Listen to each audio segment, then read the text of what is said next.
Magandang araw, welcome back sa ating travel series. Ngayong episode, pupuntahan natin ang Tinakayanan Falls na matatagpuan sa Labrador, Pangasinan.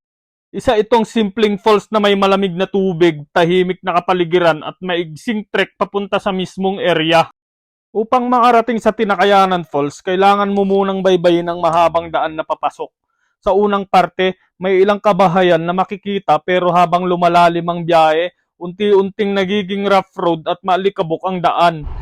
Mainam na gumamit ng motor o sasakyang may mataas na clearance dahil may mga lubak at hindi pantay na bahagi ng kalsada. Bagamat hindi simentado ang ruta ay diretsong papasok at madaling sundan. Malapit sa falls may madadaanan kang isang private camping site. Ito ang magiging palatandaan na nalalapit ka na sa mismong trailhead. Dito rin karaniwang nagpaparada ng motor o sasakyan ang mga bumibisita. Walang bantay o designated parking area kaya mahalagang siguraduhin na nakalak ng maayos ang inyong mga gamit. Alas 5 na ng hapon kaya medyo paggabi na. So, delikado na yung oras. Pero wala Atapang-tao na naman tayo Pagkatapos mo mag-park, magsisimula ang 10 hanggang 15 minutong paglalakad papunta sa falls. Ang trail ay medyo patag at hindi technical kaya kakayanin ng baguhan. Sa kalagitnaan ng trek, may bahagi na kailangan mong tawirin ang ilog. Ang ilog ay napapaligiran ng makapal na vegetation at puno kaya napakatahimik ng paligid. Habang papalapit sa falls, maririnig mo na ang lagaslas ng tubig na nagsisilbing senyales na nasa tamang direksyon ka. Narinig ko na yung lagaslas ng tubig, so ibig sabihin nun malapit na tayo. Pagdating sa mismong area ng Tinakayanan Falls, makikita ang simpleng natural pool at bagsakan ng tubig. Katawa-tawa ko lang mag-isa. Hapon na kasi, mag-alas 5 na. Kaya nagsiuwian ng mga tao. Gayunpaman, dapat tandaan na may mga naiipong basura sa ilang bahagi kaya mabuting magdala ng sariling trash bag at maging responsable bilang bisita. Gaya ng ibang falls na napuntahan ko, ganun pa rin. Basura pa rin ang problema. Di nila maiuwi. Wala tayong magagawa, sakit na ng tao to Ang kalinisan ng lugar ay nakadepende rin sa mga bumibisita kaya mahalagang mag-iwan ng walang bakas. Ang tubig sa Tinakayanan Falls ay kilala sa pagiging sobrang malamig lalo na sa hapon o kapag bare months.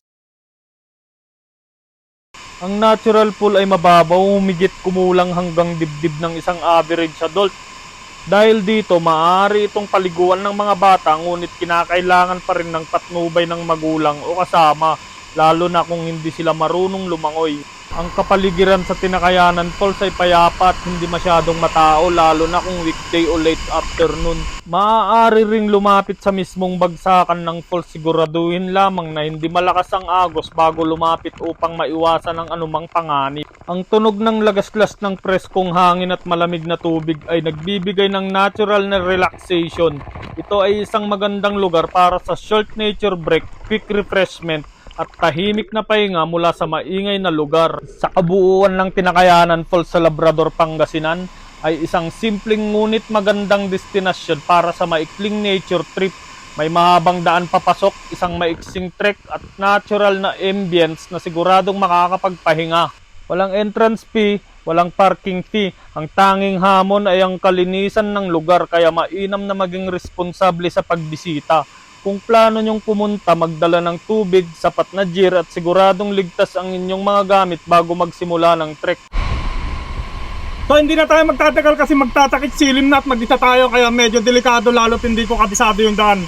Sa susunod na lang ulit na adventure mga tol, ingat! Local government ng Labrador sana may magbabantay sana sa falls o guide, kailangan ng guide para ma-maintain yung kalinisan ng falls kasi sobrang binaboy na naman ng tao, ang daming kalat.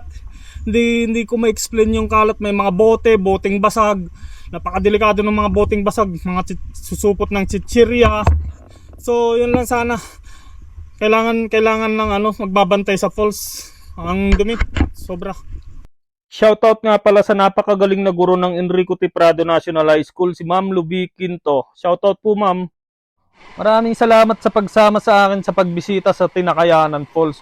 Huwag kalimutang i-like at i-follow para sa iba pang travel spots dito sa Pilipinas. Hanggang sa susunod na adventure, ingat!